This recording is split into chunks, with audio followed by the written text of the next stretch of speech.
J'espère que vous allez bien, j'espère que vous vous portez bien.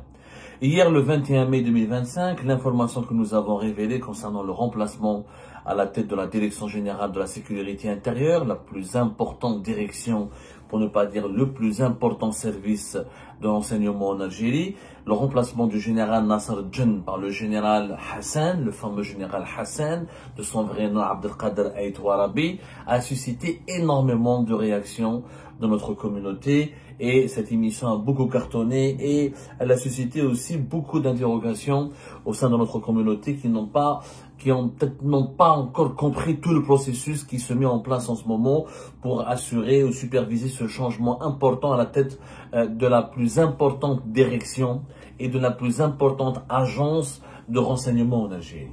Nasser Djen quitte son poste pour laisser de la place au général Hassan qui fait un grand retour.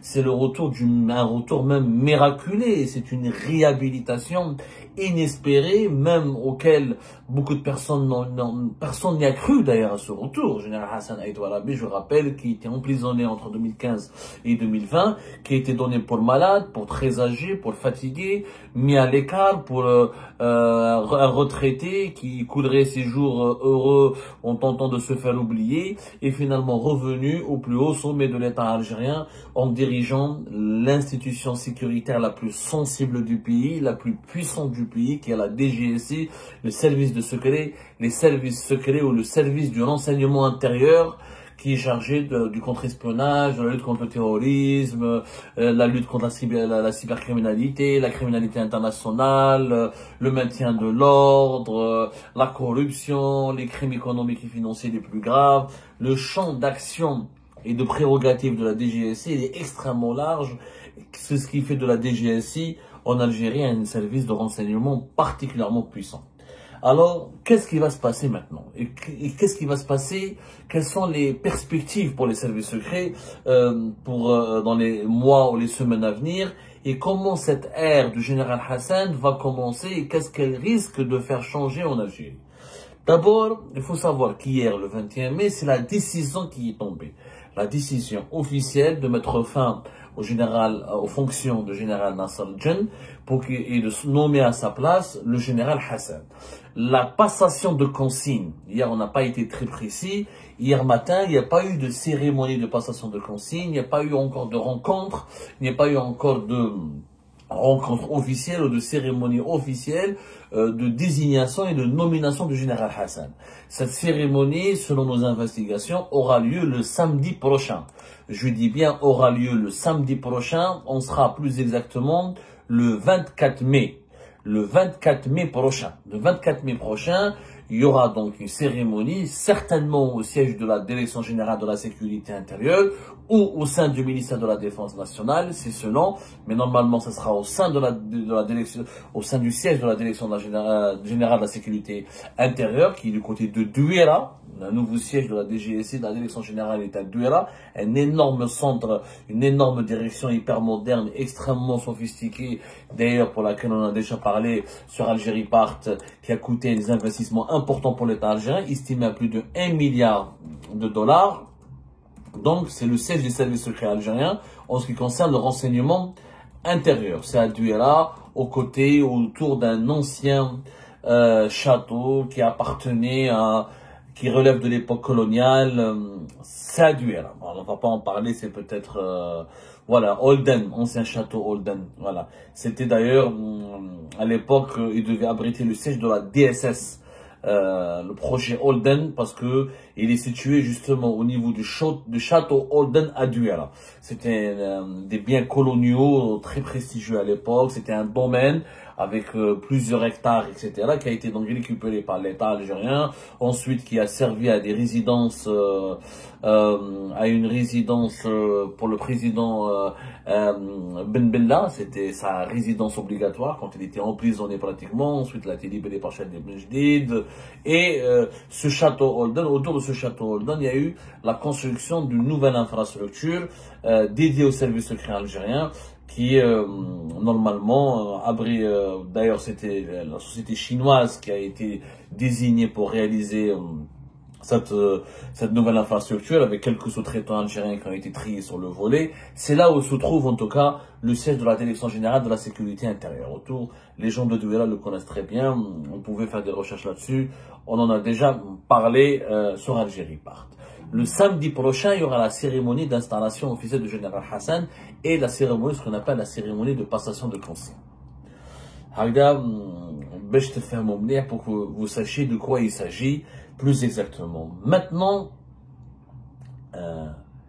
est-ce que il y aura des changements ou des bouleversements importants? Je dirais que oui. Oui, mais à condition.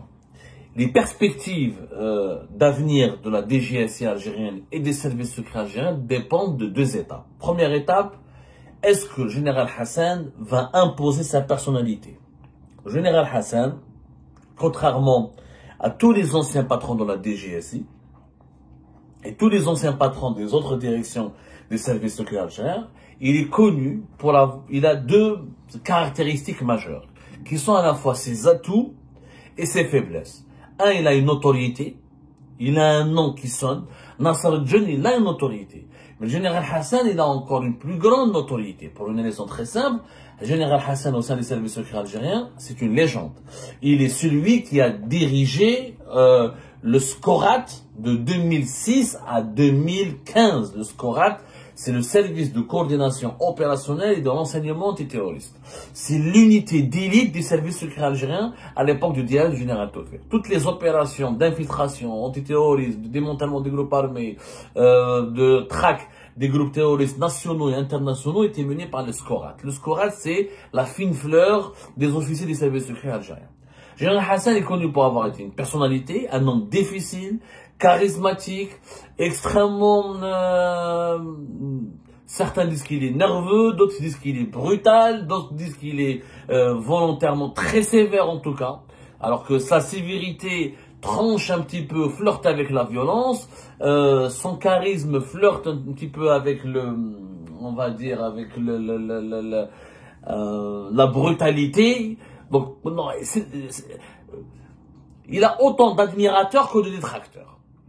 Mais ses admirateurs, comme ses détracteurs, reconnaissent en lui la sévérité, la rigueur, la personnalité très forte, l'autoritarisme, c'est quelqu'un de très autoritaire. Et cinquièmement, c'est quelqu'un qui ne se laisse pas faire. Le général Hassan ne se laisse pas faire. Pourquoi c'est important, je suis en train de vous dire? Parce que la DGSI algérienne de 2020 à 2025, son autonomie a causé problème. Il y a eu toujours un problème autour de son autonomie. Les chefs des services secrets algériens de l'époque Tebboune, c'est pas la même, n'ont pas eu les mêmes prérogatives, ni les mêmes marges de manœuvre, ni les mêmes libertés d'agir qu'à l'époque de Bouteflika avec le général Tofir. À l'époque de Bouteflika avec le général Tofir, et même après le général Tofir, l'époque de Tartag, jusqu'à la fin du règne de Bouteflika, les services secrets algériens, c'était l'institution qui concentrait les plus grosses prérogatives de pouvoir. Enquêter, interpeller, les enquêtes d'habilitation, les nominations de plus hauts responsables de l'État, les affaires de corruption, les affaires de drogue, les affaires du contre-espionnage, les affaires d'espionnage. Les services secrets algériens étaient un concentré de pouvoir à la fois puissant, occulte et opaque, mais surtout puissant et considérable. Mais avec l'époque Tebboune, les services secrets algériens se sont effacés. Et l'emprisonnement du général Tartag et l'absence d'un coordinateur, ensuite l'instabilité dont nous allons parler tout à l'heure. Il y a eu une instabilité chronique à la tête du service de renseignement intérieur, la DGSI, et à la tête du service de renseignement extérieur, la DDSE algérienne. Il y a eu pratiquement chaque année, les services secrets, les deux plus importantes directions des services secrets algériens, ont consommé pratiquement chaque année un directeur. Donc cette instabilité et la personnalité de ces anciens directeurs a fait en sorte que les services secrets algériens sombrent dans une certaine faiblesse. Et leur pouvoir et leur influence ont beaucoup décliné jusqu'au point où leur utilité ou leur place au sein du plus haut sommet de l'État algérien soulevait des interrogations. On ne comprenait plus. On doutait de leur efficacité, on doutait de leur pouvoir, on doutait de leur influence, on doutait de leur capacité à influencer ou à convaincre les décideurs du plus haut sommet d'État algérien d'adopter une certaine politique au détriment d'une autre. Général Hassan, ça ne sera pas comme ça. Le général Hassan, c'est pas le genre de dirigeant où qu'un conseiller à la présidence de la République pourrait l'appeler pour lui demander de faire ceci ou cela. C'est ce qui était malheureusement le cas avec plusieurs des prédécesseurs du général Hassan. Et c'est peut-être pour cette raison que Nasser al-Din a sauté, c'est parce que peut-être il voulait imposer un pouvoir, il voulait imposer un véritable service de l'enseignement et le patron d'un service de l'enseignement, normalement, ne parle qu'au président de la République. Il ne traite pas avec des conseillers de la présidence. Sauf qu'à l'époque de Tebboune, il y a eu une tendance fâcheuse. Les conseillers de Tebboune ont été dotés de larges pouvoirs et souvent sont délégués pour aller parler avec les hauts responsables de l'armée, les hauts responsables des services secrets. Ce que les responsables de l'institution militaire et des institutions sécuritaires ne supportent pas. Parce que c'est vécu comme une humiliation, de deux, c'est du mépris, de trois, un chef d'un service de sécurité puissant et influent ne peut pas normalement, il n'a pas le droit, il n'a pas ni le droit, ni les attributions, ni la permission de partager des informations sensibles avec un simple conseiller à la présidence. Le vis-à-vis d'un chef des services secrets, c'est le président de la République. Son directeur de cabinet ou son conseiller à la sécurité nationale peut assister à des briefings, peut collaborer, peut participer à des réunions, mais le chef des services secrets ou le chef d'un des services secrets du pays ne peut pas partager des informations et dévoiler des informations secrets défense confidentielles à un simple directeur de cabinet ou à un simple conseiller. Le général Hassan, il a cette culture de l'État.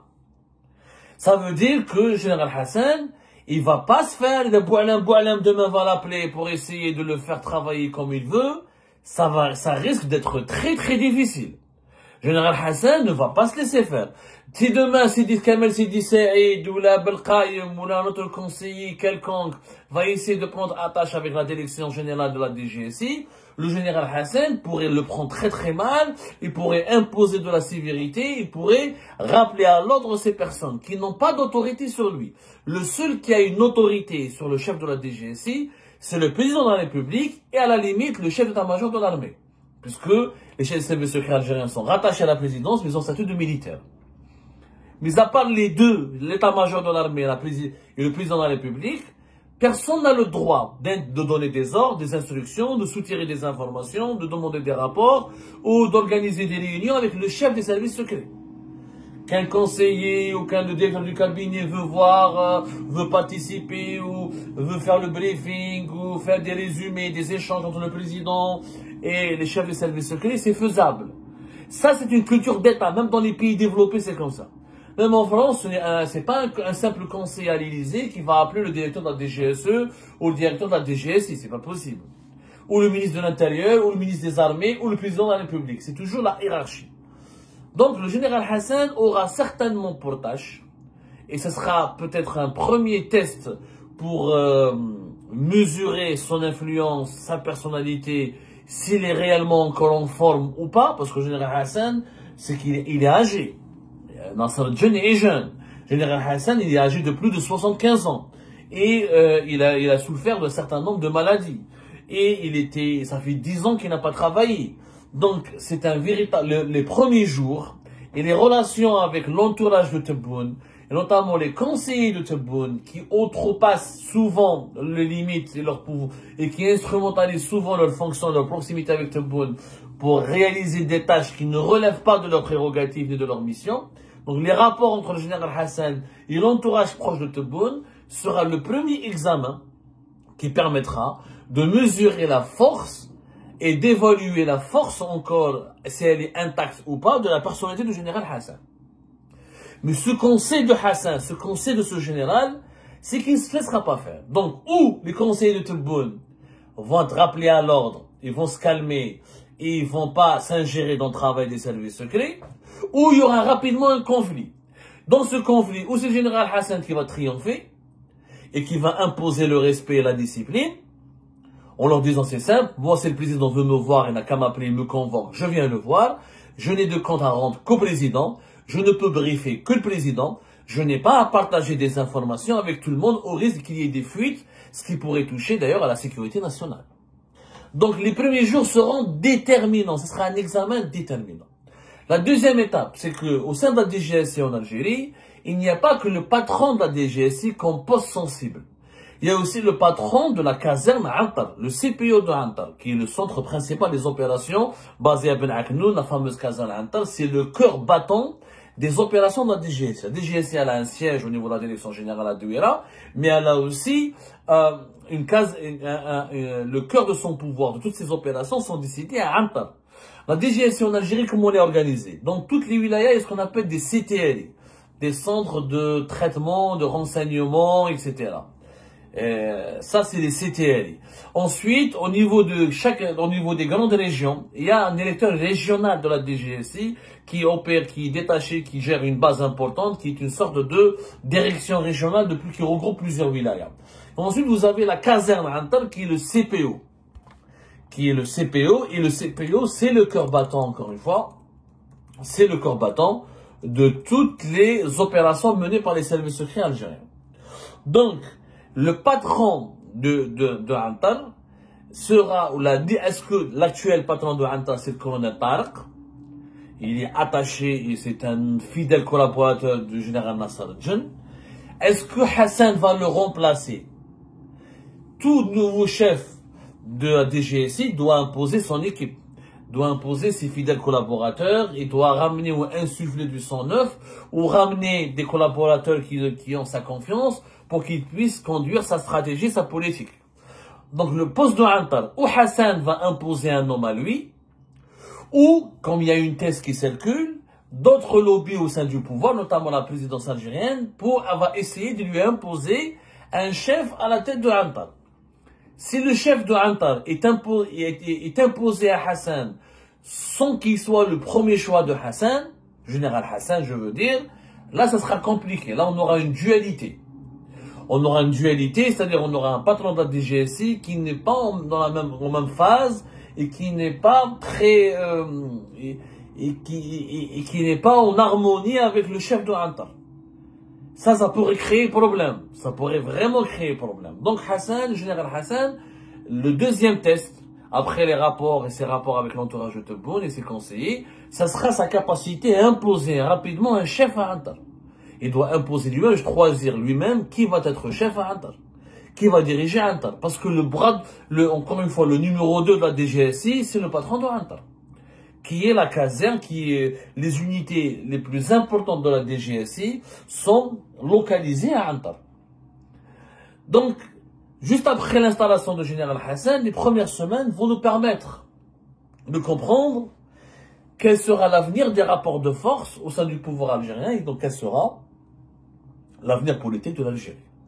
Si le général Hassan impose la discipline et le respect et une certaine distance par rapport à l'entourage de Tebboune, et s'il garantit l'autonomie et l'indépendance opérationnelle de la DGSI, et s'il nomme lui-même le patron de Antar, et qu'il soit un de ses fidèles, un de ses propres collaborateurs, et qu'il travaille d'abord sous ses ordres, parce que le problème qui s'est posé à un certain moment en Algérie, notamment entre 2020 et 2024, à plusieurs cas, des conseillers, des membres de l'entourage de Tebboune, des membres du gouvernement prennent attache directement avec le patron de Antar parce que le directeur de la DGSI ne veut pas intervenir pour eux, pour telle enquête ou dans tel dossier, ou ne veut pas leur régler quelques-unes de leurs affaires. Et là, nous avons deux pouvoirs qui cohabitent, une sorte de cohabitation entre le patron de Antar et le patron de la DGSI. Et Antar travaille avec d'autres dirigeants, alors que le patron de la DGSI travaille avec des dirigeants différents des premiers dirigeants qui sont en contact avec le patron de Antar. Cette dualité est extrêmement mauvaise et elle a contribué à affaiblir les services secrets algériens ces dernières années. Donc, général Hassan a au moins 2 examens importants qui l'attendent. Et à la fin quand il rendra sa copie, à la suite de ces 2 examens, on saura réellement vers quelle direction se dirige l'Algérie. Si le général Hassan impose l'autonomie et la nomination d'un patron de Antar qui soit son premier choix et son unique choix, et s'il a affaire uniquement à Tebboune, là on pourrait dire qu'il y a une réforme importante au sein du pouvoir algérien qui serait un retour vers une normalisation de la gestion, une normalisation de l'autorité de l'État en Algérie, parce que la normalité auparavant, je vous ai toujours expliqué, le pouvoir algérien a toujours été stable quand il y avait trois de ses composantes qui avaient des rapports harmonieux entre elles et qui coexistaient harmonieusement. Présidence de la République, état-major de l'armée et service secret. Les trois composantes, quand elles coexistent harmonieusement et que chacune de ces trois composantes a sa propre marge de manœuvre, sa propre autonomie et sa propre, on va dire, sa propre capacité à influencer le cours des événements dans le pays, le pouvoir est stable et une dynamique positive pourrait avoir lieu. C'est l'une de ces trois composantes flanche ou tombe dans une situation de conflit avec d'autres composantes, ou si elle est affaiblie ou déstabilisée, ou son influence elle est réduite au minimum, au strict minimum, là le pouvoir serait instable. Parce que le pouvoir algérien a toujours fonctionné avec ces trois piliers. Service secret, présidence, état-major.